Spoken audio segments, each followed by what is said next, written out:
മനസ്സ എന്തായാലും ഇതിന്റെ ഒരു അന്വേഷണത്തിന്റെ ഒരു തലം കൂടി മാറുന്നുണ്ട് എന്നുള്ളതാണ്. കാരണം തന്ത്രി എന്ന് പറയുന്നത് ആ കാലയളവിൽ ദേവസ്വത്തിന്റെ ശമ്പളം കൈപ്പറ്റിയിരുന്ന ഒരു വ്യക്തി കൂടിയാണ്. അതുകൊണ്ട് ഈ അഴിമതി നിരോധന പരിധിയിൽ ഈ കേസ് വരുന്നുണ്ട്. അതിനോടൊപ്പം തന്നെ നമുക്കറിയാം ഈ കള്ളപ്പണ കേസുമായി ബന്ധപ്പെട്ട് കഴിഞ്ഞ ദിവസം ED ഒരു അതായത് എൻഫോഴ്സ്മെന്റ് കേസ് ഇൻഫർമേഷൻ റിപ്പോർട്ട് എന്ന് പറയുന്ന ECIR രജിസ്റ്റർ ചെയ്യുന്ന ഒരു സാഹചര്യം കൂടിയുണ്ട്. അതായത് ഇതിന്റെ മൊത്തം അന്വേഷണത്തിലെ ആ ഒരു സ്വർണ്ണമോഷണ കേസ്, ശബരിമല സ്വർണ്ണമോഷണ കേസ് മറ്റൊരു തലത്തിലേക്ക് കൂടി പോകുന്നു എന്നുള്ളതാണ് ഈ ഒരു ഘട്ടത്തിൽ പറയാനുള്ളത്. അതിൽ തന്ത്രി അടക്കം പെടും ആ ഒരു അന്വേഷണ പരിധിയിൽ.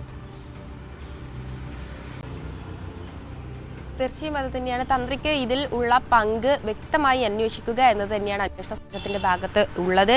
നമുക്ക് കിട്ടിയ റിമാൻഡ് റിപ്പോർട്ട് പ്രകാരം IPC 403, 406, 409, 466, 467, 120B 34 അഴിമതി നിരോധന നിയമത്തിലെ 13, 12, 1, 2 വകുപ്പുകൾ പ്രകാരമുള്ള കുറ്റമാണ് ഇപ്പോൾ തന്ത്രിക്ക് മേൽ ചുമത്തിയിരിക്കുന്നത് എന്നതാണ്. അതോടൊപ്പം തന്നെ ആദ്യ കേസിലുള്ള 13ാം പ്രതിയാണ്, അതായത് കട്ടിളപ്പാളി കേസിലെ 13ാം പ്രതിയാണ്. ഇനി ദ്വാരപാലക ശില്പ പാളി കേസിൽ കൂടി അതിൽ കൂടി കൂടുതൽ ചോദ്യം ചെയ്യലിൻ്റെയും അതോടൊപ്പം തന്നെ തെളിവ് ശേഖരണത്തിൻ്റെയും അടിസ്ഥാനത്തിലായിരിക്കും ഒരുപക്ഷെ തന്ത്രിയുടെ അറസ്റ്റ് രേഖപ്പെടുത്തുക എന്നതും മനസ്സിലാക്കുന്നുണ്ട്. ഏതായാലും വരും ദിവസങ്ങളിൽ കസ്റ്റഡി അപേക്ഷ നൽകുക എന്നതാണ് അന്വേഷണ സംഘത്തിന്റെ ഭാഗത്ത് ഉള്ള ഒരു പ്രധാന നീക്കം എന്ന് പറയുന്നത്. കസ്റ്റഡിയിൽ വാങ്ങി കൂടുതൽ ചോദ്യം ചെയ്യുക, രണ്ടാമത്തെ കേസിൽ എത്രത്തോളം പങ്കുണ്ട് തന്ത്രിക്ക് എന്ന കാര്യം മനസ്സിലാക്കുക, അതിനായുള്ള തെളിവുകൾ ശേഖരിക്കുക അല്ലെങ്കിൽ തെളിവുകൾ കണ്ടെത്തുക എന്ന നീക്കമാണ് അന്വേഷണ സംഘത്തിന്റെ ഭാഗത്ത് നിന്ന് ഉള്ളത്. ഭദ്ര, SIT ഈ പറയുന്ന തന്ത്രിയുടെ പേര് പരാമർശിക്കാതെ ആണ് റിപ്പോർട്ട് കൊടുത്തിട്ടുള്ളത്. അതായത് അത്രമേൽ സസൂക്ഷ്മമായി ഒരാൾ പോലും രക്ഷപ്പെടരുത് എന്ന രീതിയിലേക്ക്. കാരണം കയ്യിൽ തെളിവുകളുണ്ട്, പക്ഷെ അത് മുന്നേ കൂട്ടി പറഞ്ഞാൽ അത് ആ തെളിവ് നശിപ്പിക്കാനോ അല്ലെങ്കിൽ അതിനെതിരായിട്ട് എന്തെങ്കിലും പ്രവർത്തിക്കാനോ ഉള്ള സാഹചര്യങ്ങളൊക്കെ ഉണ്ട്. അപ്പോൾ വളരെ തന്ത്രപരമായ രീതിയിലേക്ക് തന്നെയാണ് SITയുടെ അന്വേഷണം പോകുന്നത് എന്നൊരു കാര്യം കൂടിയുണ്ട്. ഹൈക്കോടതി അതിനെ ശരിവയ്ക്കുകയും ഹൈക്കോടതി പൂർണ്ണ തൃപ്തി രേഖപ്പെടുത്തുന്ന ഒരു സാഹചര്യം കൂടി ഉണ്ടായിരുന്നു. മനസ്സ,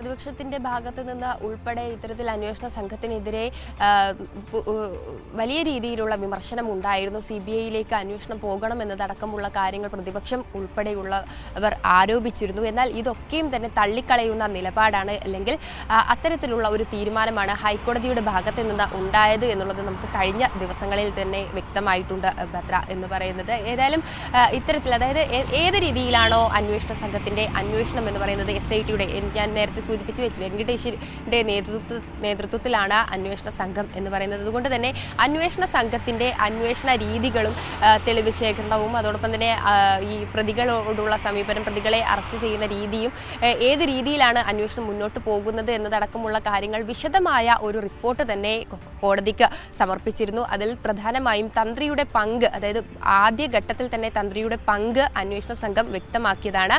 എങ്കിൽ കൂടിയും തന്ത്രിയിലേക്ക് വളരെ പെട്ടെന്ന് എത്തുക എന്നുള്ളത് ഒരുപാട് പ്രയാസമുള്ള കാര്യം തന്നെയായിരുന്നു. അതുകൊണ്ട് തന്നെയാണ് നിരവധി ഉദ്യോഗസ്ഥരുൾപ്പെടെയുള്ള പ്രതിക്കൂട്ടമാണ് ഇതിൽ ഉള്ളത് എന്നുള്ളത്. അതുകൊണ്ട് തന്നെ ഉദ്യോഗസ്ഥരെയൊക്കെയും തന്നെ മൊഴി രേഖപ്പെടുത്തുമ്പോൾ തന്ത്രിക്കെതിരെയുള്ള മൊഴികളിൽ അതിൽ തെളിവുകൾ കണ്ടെത്തുക എന്ന രീതി ഉണ്ടായിരുന്നു. അത് കണ്ടെത്തിയതിനു ശേഷം കോടതിയെ ബോധ്യപ്പെടുത്തിയതിനു ശേഷമാണ് ഇത്തരത്തിൽ തന്ത്രിയിലേക്ക് പോയത് എന്നുള്ളതും.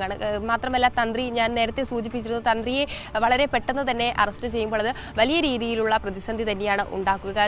ശബരിമലയിലെ മുൻ തന്ത്രിയാണ്, ഒപ്പം അയ്യപ്പനോട് അടുത്ത് നിൽക്കുന്ന ഒരു വ്യക്തി കൂടിയാണ്. അത് സമൂഹത്തിലും വിശ്വാസികൾക്കിടയിലും വലിയ രീതിയിലുള്ള പരിഭ്രാന്തി ഉണ്ടാക്കാനുള്ള ഒരു സാധ്യതയുണ്ട്. അതുകൊണ്ട് തന്നെയാണ് മതിയായ രേഖകൾ, അതായത് ആവശ്യമായ രേഖകൾ, ഈ തന്ത്രിക്കെതിരെ ഉയർന്ന എല്ലാ മൊഴികളും ശരിവെക്കുന്ന രീതിയിലുള്ള രേഖകൾ കണ്ടെത്തിയതിനു ശേഷം അത്തരം രീതിയിലേക്ക് കടക്കുക എന്നുള്ളത്. അതുകൊണ്ട് തന്നെ കഴിഞ്ഞ ദിവസത്തെ നിർണായക അറസ്റ്റിൽ തന്ത്രി രാജീവര് കണ്ഠരരുടെ അറസ്റ്റോടെ ഈ പ്രതിപക്ഷ ആരോപണങ്ങളൊക്കെയും തന്നെ വീണ്ടും പൊളിയുന്ന ഒരു രീതി തന്നെയാണ്. അതായത് CBI അന്വേഷണം വേണം എന്ന് പറഞ്ഞ ഇടത്താണ് SITയുടെ അന്വേഷണ സംഘം ഇത്തരത്തിലുള്ള, അതായത് ഏത് രീതിയിലാണ് കേസ് മുന്നോട്ട് പോകുന്നത് എന്നതടക്കമുള്ള കാര്യങ്ങൾ, ഏത് രീതിയിൽ അന്വേഷണം നടക്കണം എന്നതടക്കമുള്ള കാര്യങ്ങൾ തെളിയിക്കുന്ന രീതിയിലുള്ള അന്വേഷണവുമായി മുന്നോട്ട് പോകുന്നത്. അതുകൊണ്ട് തന്നെ ഹൈക്കോടതി ഏതായാലും ഇക്കാര്യത്തിൽ തൃപ്തമാണ് എന്നുള്ളതാണ്. അതുകൊണ്ട് തന്നെ ഇതുമായി മുന്നോട്ട് പോവുക, കൂടുതൽ ആളുകളെ വീണ്ടും ചോദ്യം ചെയ്യുക, കൂടുതൽ തെളിവുകൾ ശേഖരിക്കുക എന്നത് തന്നെയാണ് അന്വേഷണ സംഘം മുന്നോട്ട് കാണുന്നത്.